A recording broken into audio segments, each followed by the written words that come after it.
চলে এসেছে একটা ছোট্ট ব্লগ নিয়ে। আগে ওর কথাগুলো শোনো, তারপরে বলছি বাকিটা। কোথায় এসেছিস সেটা বল। আমি চিকেন ললিপপ কিনতে এসেছি, এবার খাবো এক্ষুনি। হবে তো?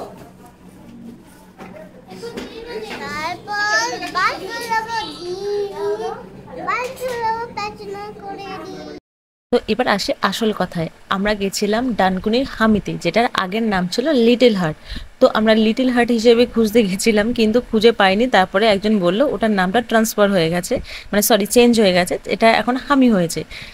কারণ বর বললো চলো, অনেকদিন যাওয়া হয়নি, গিয়ে একটু রেস্টুরেন্টে ঘুরে আসি, একটু স্বাদটা চেঞ্জ করে আসি। তো আমরা গেছিলাম, বর পোজ দিতে ব্যস্ত, তোমাদের জনটির তো ভীষণ আনন্দ। গেছিলাম, জায়গাটা খুব সুন্দর, একটা ছোট্টখাট্টোর মধ্যে, মানে দুটো তিনটে পার্টের রুম আছে। যে রুমটা দেখো আমরা ছিলাম, খুব সুন্দর একটা ডেকোরেশন করা।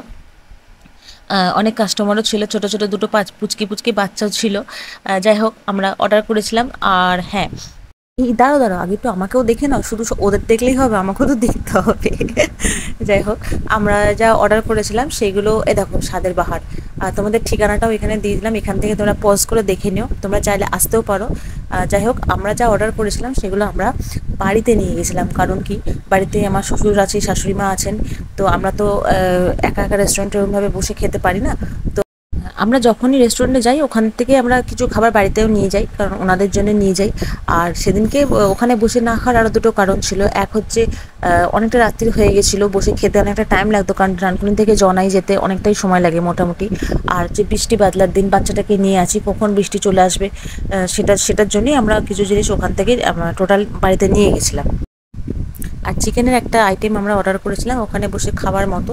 তো আর এই আইটেমটার নামটা আমি ভুলে গেছি, একদম গাজনি নাম্বার 1 আমি। তোমরা অবশ্যই যে চ্যানেলটিকে লাইক করো, সাবস্ক্রাইব করবো। টাটা।